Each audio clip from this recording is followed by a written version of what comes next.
Hello. So today this video is not going to be about anything paranormal. It's actually going to be basically a psychotic rant from me about the Summer Wells case. Because if I don't say something, my head is going to actually explode off of my body. I am sick. I'm getting over a sinus infection, so I know I sound like a half human frog. I'm sitting in my kitchen disheveled and actually psycho at this point, but I have to say this. If you are not familiar with the Summer Wells case, I cannot get into the entire case right now because it would take multiple videos.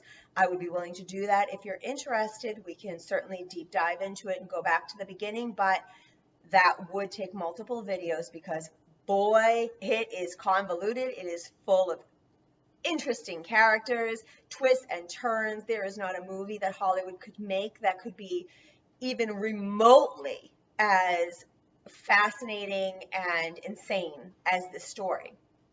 However, if you already know the story, then you're going to see why I am so furious. If you don't know the story, quick summary, and you can either go to the 9,000 YouTube videos that have made on the case because the world is watching, okay?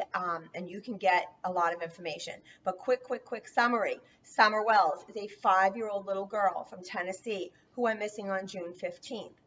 The family, who is mom, dad, Summer, and 3 older siblings, lived in an extremely rural part of Tennessee.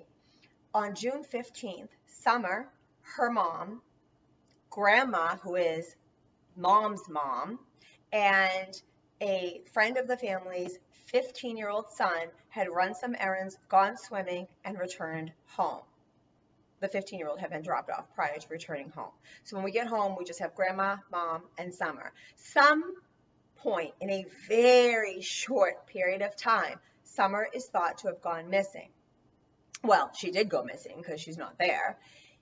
Mom says that she was planting flowers with her mom. So mom and grandma are planting flowers. Summer comes out to join them for a little bit and then ultimately goes back to the house to go play with her brothers. When the mom is done planting and she says this was a very short period of time, she goes to the house, she looks around, she asks the brothers, hey, where's Summer? They say she's downstairs playing with her toys. Mom calls for her, goes downstairs, no sign of Summer. Very short period of time we're talking here. From that point, and when I initially heard the story, I think everybody just thought because it's such a remote area that the little kid had just wandered off, and after, search and rescue people came out, she would be found in the woods or something, and it would be that. That would be like a happy ending, and that would be the end of it. But that did not happen. Summer has not been seen since June. We're now in September. And so many twists and turns have happened since then. The mother is Candace Bly Wells. And oddly enough, she has a sister that went missing about 10 years ago. So that's a whole other situation, because how many people have multiple people go missing in their family with no trace in their lifetime? Like, that is, I can't even imagine statistically what that would look like. Dad claims to have been at work during the time the Summer went missing, but that is being now called into question. And boy, he's a whole character, and he's the one that my rant is specifically going to be about. And not even so much him. We'll get into that. So the family is riddled with dysfunction, with addiction, with generational issues, okay? This is unlike anything that I have seen outside of maybe a Lifetime movie. However, despite all of that, in the beginning, I still had a gut feeling that the parents did not do anything to this child. I felt like something had happened, be it an accident or a true abduction, even though that was unlikely given the location of the home, all the people that were physically on the property at the time, the fact that they had multiple dogs that would have alerted to anybody being there. I still felt like, I don't know, like these parents didn't do anything to this child. Do I still feel that way? A little bit. However, I could be wrong, and it could end with mud on my face. Who knows? And there goes one of my cats. The dad, he has this weird, crazy, groupie following of predominantly women who are so convinced of his innocence that it has become bizarre. Like, okay, like maybe, I'm so sorry, my cat's head. Okay, even if I think that he didn't do anything to the child, let me just tell you a little bit about Donald Wells. Donald Wells, when he was 12 years old, and I'm not going to say allegedly because he did admit to this on YouTube in an interview. It was actually on the Interview Room, if you want to look that up. Was it on the Interview Room? Yes, it was on the Interview Room. He apparently molested his 5-year-old stepsister. She came forward after Summer went missing, right after. She came forward and said that Donald molested her when he was 12 and she was 5. She came forward because when Summer went missing, she thought, light bulb went off. Wait a minute, 5-year-old child goes missing, connected to Donald Wells.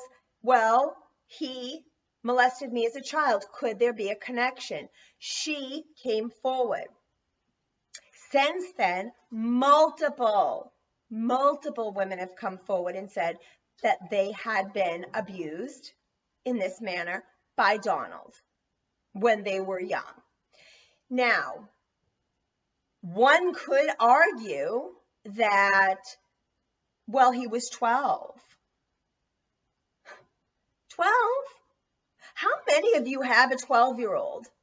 Are you telling me that your 12-year-old doesn't know not to touch their 5-year-old family member in that way? And let's say that there was some intergenerational situations going on in the family that had been normalized and he did think that that was okay, or that he was reenacting something that had been done to him, and I'm not saying that it has. One could argue that, okay, I still say that age difference makes me very uncomfortable. If I saw that in a very young child, 3, 4, 5, 6, I would say, okay, they're acting out something, that may have happened to them. But when you're looking at a 12-year-old and a 5-year-old, I'm getting uncomfortable. And not only that, but from a psychological standpoint, statistically, predatory behavior sets in and shows itself for the first time at around 11 or 12 years old. And that is typically a behavior that will continue throughout life. But let me tell you this, when he went to jail, unrelated to that, he got out at 19 years old. I think he went away at like 17, gets out at 19. He goes right back and tries to do it to her again, except she freaks out and tells the parents. So now we don't have a 12-year-old. We now have a 19-year-old, and now she's like 12. Now, there's no arguing that a 19-year-old man who's been in prison, he's been around the block a few times, not this, 19-year-old that had never been out into the world. You're going to tell me he didn't know better? You're going to tell me he thinks it's okay to go after now a 12-year-old and her friend and multiple other women who have now come forward. And by the way, that stepsister has now got the courage to start a criminal investigation against him because there was no statute of limitations. So for all of these women on these Facebook groups who, because there's like a ton of them devoted to this case, there are so many women, and I'm going to say groupies because it's like crazy how much they are defending him, and not just his innocence in this case, because, you could be some kind of, sexual deviant and still not kill your child. I might even think he's innocent of this, but they're actually defending everything and anything related to this man. They're not saying, oh my God, what a horrible person for doing that, but I don't think that he killed his daughter, because I might say that. They're defending everything. Oh, well, yeah, he did that, but that was 30 years ago. So what? Let me up the ante for you. When being interviewed about it, and he admits to it, he says, yes, this happened. He had a relationship with the girl and that she initiated it. 5-year-old. Guess what, Mr. Wells? If you're watching, you had a 5-year-old little girl. God willing, still have out there somewhere. But for the last couple of months, you've certainly not had one, at least in your home, because we don't know where she is. But what we do know is that you said you had a relationship at 12 years old with a 5-year-old, a relationship. Well, guess what? You have a son that age. So you're telling me that you would think it was normal if your son walked in the house holding the hand of a 5-year-old little girl and said, meet my girlfriend? Stop. And for all your groupies, think about what you're saying. Number one, the law doesn't have a statute of limitations on sexual abuse, rape, or anything else like that in the state where that happened. So why do you have a statute of limitations on it? Why are you defending this man and saying, oh, but it was 30 years ago? Have anybody who has ever been a victim of such acts been able to just shrug it off? 30 years ago, I'm over it. Because guess what? We know that females and males, but we're going to say females because all of his victims were female. We know that they struggle with this for an entire lifetime. An entire lifetime. Even if they overcome, there is residual effects that they fight through, that they overcome on a daily basis and have to work through. Okay? Trust, self-esteem, intimacy issues, a smorgasbord of after effects. And you're all going to sit there because you got the hots for some guy and say, oh, 30 years ago, let it go. No, she's not going to let it go, nor should she, because this man stripped her for the rest of her life of a whole part of herself that she deserved to have. The part that felt good, the part that felt that intimacy could be a normal, healthy experience, okay? Self-esteem issues, trust issues, interpersonal relationship issues. No, you don't get to say, oh, it was 30 years ago, so forget about it. Because I think this guy is good looking, charismatic, whatever. I literally just got so enraged. I flung my earring right out of my ear.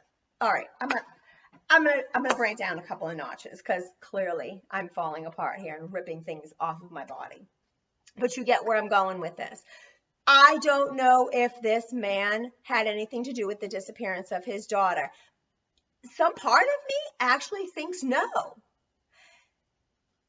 But I am so upset about this weird cult of women behind him that are just dismissing such a crucial part of his background. Okay, maybe that has nothing to do with the disappearance of his daughter, but, you know, I don't know. It's at least worth looking at. It's at least worth acknowledging because we now have a 5-year-old little girl that has gone missing. So we need to look at the dynamics of her home life, right? That would be the first thing that I would imagine any police officer would do. We have to look at the person that's missing and look at what was surrounding them. That would be their home, their family, you know, the dynamics that are going on there. And did that play any role in what has happened? And a big part of that would be looking at the parents and looking at if dad has this history, it's worth looking at. Doesn't mean it has anything to do with this that's happening, but it at least needs to be looked at. And at the very least,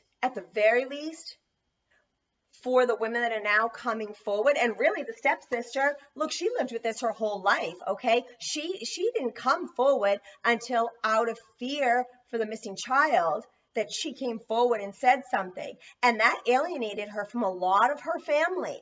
And there's been a lot of people on social media that have not been very kind to her. Now, she does have a huge support system. She does, online. But there's been a lot of people, John's groupies, who have not been very kind to her. And yet she still stood up for this child. So can we please give her a break? Please? And can we look at Don as maybe innocent of this crime, but at least a shitbag for the things that he admitted to? Not even the fact that he did it, but the fact that now, as a whatever he is, 40, 50-year-old man, that he sat there and said, yeah, I did it. I had a relationship with this stepsister. A relationship. At 12, you had a relationship, a sexual relationship with a 5-year-old. At 19, you went back to finish a relationship with the now 12-year-old. What? Donald, if you're watching, because Lord knows you watch everything that has to do with you, I maybe think you had nothing to do with your daughter. Haven't fully decided, but I'm leaning that you didn't. I might be made a fool out of when this is all said and done. But when I sat there and I heard you say that you had a relationship, all I could think was that you have a son that age. So now I'm picturing that he's walking through the house holding the hand of a 5-year-old that, like, you know, got off the kindergarten school bus, and he's like, hey, Dad, I want to introduce you to my girlfriend. Would you think that was normal? I would hope not. I'm sure you would be like, what? No? But you're going to sit there as a 40, 50-year-old man and tell the whole goddamn world that at 12, 13, 14, you were having a relationship with a 5, 6, 7-year-old? Because it went on all the way up until you went to jail. And then when you got out, you tried to rekindle your relationship with a then 12-year-old? Stop. And for all your groupies, disgusting that you are sitting there and taking up for this man, not his innocence in this, but that you're taking up for him in all of these allegations and going on about how, oh, well, you know, he was a kid. No, the F he wasn't a kid, because he did it again at 19, straight out of prison. Are you telling me that somebody who's been in prison at 19 years old, grown-ass man, who's been around the damn block doing time, was a child and came home to crawl into bed with a 12-year-old? Come on now. Is it me? Is it because I'm not feeling well? Is it me? Have I lost my mind? Or does anybody else see what I'm saying? Does anybody else? Because you can't even go on these Facebook pages and say a damn word because everybody is so nasty to one another. So I'm just going to sit right here and I'm going to say it. And you can either say, oh my God, yes, that is a rational way of thinking. Or you can say, no, you're nuts. It's totally normal for these things to happen. If you want to look at the case, please go to YouTube, just put in Summer Wells, and you will have days and days and days and days worth of videos to watch. If you want me to do one where I will try not to scream and yell and throw jewelry off of my body, I would be happy to do that. It would literally take multiple videos, but like I will do it. Let me know.